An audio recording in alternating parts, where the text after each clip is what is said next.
감사합니다. 오늘 성탄 발표회라고 되어 있습니다. 설교 질질 끌면 안 된다는 소리죠. 이게 짧게 정말 간단하게 하겠습니다. 탄일종이 땡땡땡 은은하게 들린다.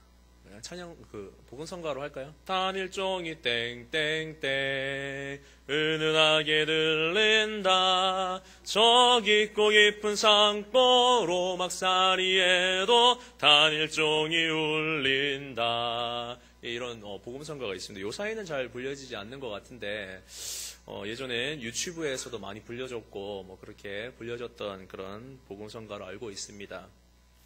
한마디로 예수님의 탄생과 기쁨을 알리는, 탄생의 기쁨을 알리는 교회로 모여라 라고 이야기하는 어떤 기쁨의 종소리를 표현한 복음성가라고 생각이 되어집니다. 누구를 위하여 종을 울리나 라는 작품이 있습니다. 혹시 영화 보신 분 계십니까? 누구를 위하여 종을 울리나. 해밍웨이의, 우리가 잘 아는 해밍웨이라는 사람의 장편 소설이고 1943년도에 이 가운데 좋아하셨던 분이 계신가 모르겠습니다만 게리 쿠퍼라는 영화 배우와 잉글리드 버그만이라는 영화 배우가 주연을 한 그런 연출한 그런 작품입니다. 내용은 이렇습니다. 1937년 한창 2차 세계대전이 이렇게 발발할 그런 당시에 파시스트와 공화정 정부와의 이렇게 싸움을 그린 스페인 내전에 관한 이야기를 다루고 있습니다. 그 스페인 내전에서 자유와 정의를 추구하면서 싸우는 주인공을 그린 그런 작품입니다.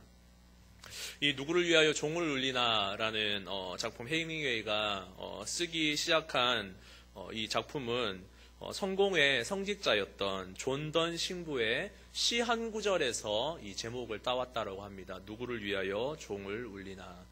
그 존던 신부의 시 한 구절은 이렇습니다. 어떤 이의 죽음도 나 자신의 소모려니 그건 나도 또한 인류의 일부이기에 그러니 묻지 말지어다. 누구를 위하여 종을 울리느냐고. 종은 바로 그대를 위하여 울리는 것이다. 라는 그런 시의 구절을 따서 누구를 위하여 종을 울리나 라는 그런 제목으로 해밍웨이가 소설을 썼다는 것이죠. 다시 말해서 누구를 위하여 종을 울리나, 인류를 위해서 자기 한 목숨 바쳐가면서 정의와 자유와 사랑을 지키려는 그런 주인공에 관한 그런 이야기입니다. 누구를 위하여 종을 울리나에서 이 종은 조종을 의미합니다. 조종. 조종이 뭘까요? 질문 한번 드리겠습니다. 조종이 뭘까요? 지장현 혹시 아시는 분 계신가 모르겠습니다. 누구를 위하여 종을 울리나라고 할 때 이 종은 조종을 의미하는데 이 조종이 뭘까요? 아무도 아시면서 대답을 안 하시는 건지. 제가 이 조종이 뭘까요? 다른 교회에서 누군가에게 질문을 했는데 누가 이렇게 이야기를 하셨습니다. 아침에 울리는 종이요 라고 그렇게 이야기를 하셨습니다. 근데 조종은 아침에 울리는 종이 아니고 죽은 사람을 애도하면서 애도의 뜻으로 치는 종을 조종이라고 이야기를 합니다. 여기에 누구를 위하여 종을 울리나라는 이 종은 애도를 표현하는 그런 종소리를 의미하고 있습니다. 어쩌면 탕일종이 땡땡땡이라는 이 복음성가의 탄일종이라고 이야기를 하는 그 종이 우리에게는 한없는 기쁨이지만, 우리에겐 정말 넘치는 기쁨이지만, 우리는 너무나 이 종소리 때문에 너무나 기쁘지만, 예수님은 어쩌면 죽기 위해서 태어나신, 죽음을 준비하는 종소리가 아닐까 그렇게 생각을 합니다. 누구를 위하여 종은 울리나, 그 종은 바로 그대를 위해서 울린다라는 것이죠. 당신을 위해서 울리는 종소리란 것입니다. 이곳에 모이신 우리 성도님들의 어떤 죽음의 문제를, 죽을 수밖에 없는 영혼의 문제를, 그 영혼을 살리기 위해서 이 땅에 오신 예수님을 향한 그런 종소리라고 생각할 수가 있겠습니다. 어느 때부터인가 세계적으로, 우리나라도 마찬가지인 것 같습니다. 크리스마스 분위기를 잃어버리고 있습니다. 미국 짤막하게 기사로 나온 기사를 제가 이렇게 캡처를 해서 좀 정리를 해봤는데, 미국 유통업계를 중심으로 메리 크리스마스, 우리 한번 선포해 볼까요? 메리 크리스마스. 예, 이 유통업계를 중심으로 전 세계적으로 마찬가지입니다. 메리 크리스마스라는 인사말이 사라지고 있다라고 이야기를 합니다. 왜냐하면 크리스마스의 종교적인 색채를 드러내는 것이 다른 종교를 믿는 사람들을 불쾌하게 만든다는 이유로 이것을 다시 다르게 말해서 정치적으로 올바르지 않다라고 그렇게 이야기를 한다라고 하더라고요. 정치적인 발음을 우리는 추구하기 위해서 크리스마스라고 부르는 것은 모든 사람들을 위한 크리스마스는 모든 사람들을 위한 이야기가 아니다. 말이 아니다. 다른 종교를 믿는 사람들을 불쾌하게 만들 수 있다. 그래서 크리스마스라는 단어를 쓰지 말자라고 지금 전 세계적으로 합의를 하고 있습니다. 어떻게 보면 이것이 우리 파리 요전에 IS를 통해서 파리에 엄청난 테러가 일어나지 않습니까?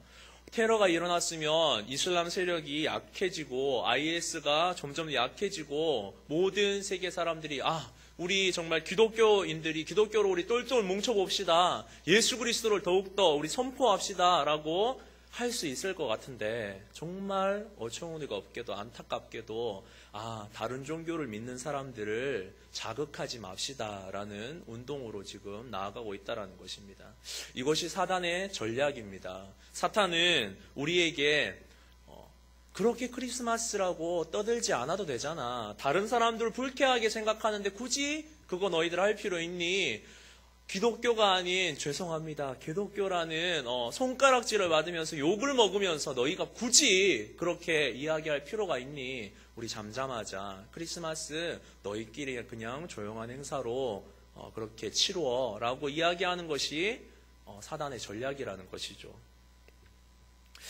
그래서 중립적으로 해피 홀리데이라는 단어를 쓴다고 합니다. 다시 말해서 그냥 거룩한 날, 그냥 성스러운 날, 그냥 세상에 어떻게 보면 경건하게 드리는 날, 그 정도의 표현으로, 중립적인 표현으로 쓴다라는 것이죠. 크리스마스, 예수님의 생일이에요, 예수님에게 예배하는 날이에요 라는 단어를 쓰지 말자라고 다 같이 한 목소리로 이야기를 하고 있다고 합니다. 스타벅스, 다 아시죠? 스타벅스를 비롯해서 많은 유명한 회사들이 종이컵에 크리스마스를 연상시키는 그런 무늬를 빼자라고. 스타벅스 매장에 한번 가보셨는지 모르겠습니다. 저도 한국 스타벅스 매장에 가지는 않았는데 크리스마스에 어떤 상징하는, 연상시키는 무늬를 빼자라고 합의를 했다라고 그렇게 이야기를 하네요. 뉴욕의 한 쇼핑몰에는 어떤 고객도 불편하게 만들지 말라라고 이야기를 하면서 그 이후로 그 포토존이라고 하죠. 사진을 찍는 공간을 그냥 산타크로스를 주인공으로 한 간단한 포토존만 만들었다라고 그렇게 이야기를 하고 있습니다. 영국 영화관들은 종교적인 어떠한 광고도 금지한다라는 그런 말을 내세워서 주기도문이 등장하는 크리스마스 광고를 상영을 금지했다라고 그렇게 이야기를 하고 있습니다. 다시 말해서 예수님의 생일인데, 크리스마스는 예수님의 생일을 기념하기 위해서 만든 날인데 크리스마스를 예수님의 생일이라고 부를 수 없는 날로 만들어 버리고 있다라는 사실입니다. 정말 안타깝지요. 안타깝지 않으십니까? 아무도 안 안타까우신가 보네요. 그런데 우리는 별로 안타까워하지 않는 그런 시대에 살고 있습니다. 누구조차도요, 믿는 우리조차도요. 어디에서 제가 그걸 느끼는지 아십니까? 죄송하지만 유튜브에서 크리스마스 주인공은 예수님이에요, 산타크로스 할아버지 없어요, 담대하게 제가 전하지 못한다라는 말씀이지요. 제가 전하기 싫어서 전하지 않는 것이 아니고 그만큼 조심스럽다라는 것입니다. 어머니들이 원하지 않으세요. 사실인지는 잘 모르겠지만 어머니들이 아이한테 산타크로스 할아버지가 선물 주실 거야, 산타크로스 할아버지는 있어 라고 그렇게 가르치고 있다는 것입니다. 그래서 자기 아이가 산타크로스 할아버지가 마음에서 없어지는, 동심이 사라지는 것을 원하지 않는 것이 교회 안에도 가득 차 있다라는 것입니다. 홍길동은 그랬다고 하지요. 아버지를 아버지라 부르지 못하고 이렇게 이야기를 하지 않습니까? 그래서 아버지가 어떻게 이야기를 하시죠? 너에게 이제부터 호부호영을 허하노라. 예. 그런데 우리는 이제 이 시대에 예수님의 생일을 예수님의 생일이라고 이야기하지 못하는 시대에 살아가고 있습니다. 실제로 물어보십시오. 실제로 지자교회 아이들은 그런 아이들이 없겠지요. 세상에 나가서 초, 중, 고 아이들에게 크리스마스 무슨 날이냐고 물어보십시오. 크리스마스 당연히 예수님의 생일이지 않습니까? 예수님의 생일을 기념하는 날이지 않습니까? 그런데 세상의 아이들에게, 초, 중, 고 아이들에게 크리스마스 무슨 날이에요? 라고 물어보면 예수님의 생일이요 라고 대답하는 친구들이 의외로 많지 않습니다. 진짜 그렇게 어마어마하게 안타까운 시대에 살고 있다는 것이죠. 실제입니다. 제가 저쪽 교회에 있을 때 한 아이가 크리스마스 때쯤 되어서 전도해야 되어진 아이한테 이렇게 전도 교육을 시키면서 물어봤습니다. 크리스마스 예수님이 우리를 위해서 오신 그런 날이지? 라고 했더니 크리스마스가 예수님이 오신 날이에요? 라고 이야기를 하더라고요. 그래, 크리스마스는 예수님의 생일을 기념하기 위한 날이야 라고 했더니 오늘 처음 알았어요. 그렇게 이야기를 하는 겁니다. 실제적으로 그런 아이들이 정말로 많다라는 것입니다. 우리는 동심이라는 이유로 크리스마스는 눈 오는 날, 크리스마스는 산타크로스 할아버지가 선물 주는 날, 크리스마스는 연인들끼리 만나서 행복하게 지내는 날, 그런 날로 이 분위기들을 깨지 않기 위해서 우리는 애를 쓰면서 노력을 하고 있습니다. 정작 그런데 나를 위해서, 우리를 위해서, 나의 죄 때문에 이 땅에 아기 예수로 오신 가장 영악한 모습으로, 가장 초라한 모습으로 오신 그 예수님을 우리가 온전하게 찬양하고 기뻐하지 않고 있다는 사실입니다.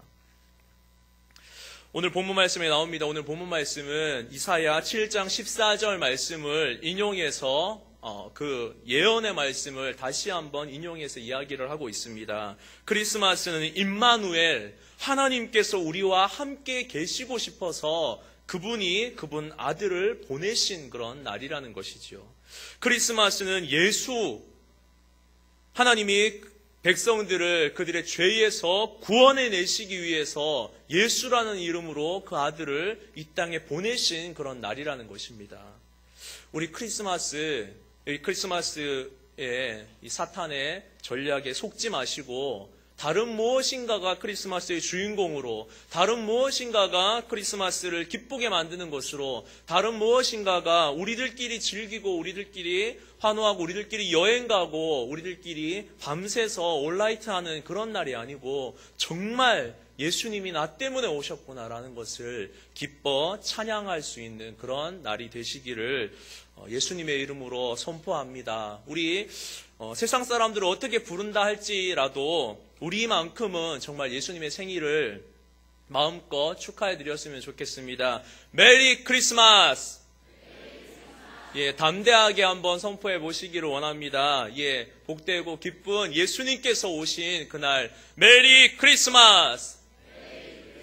예, 정말 우리만큼은 예수님의 생일이에요. 이 날을 누가 건드려요? 예수님의 생일이에요. 우리가 선물 받는 날이 아니고, 우리 친구들, 우리가 선물 받는 날이 아니고 예수님께서 축복 받으시고 예수님께서 선물 받으셔야 되는 그런 날이에요. 선물 다 준비해갖고 드리세요.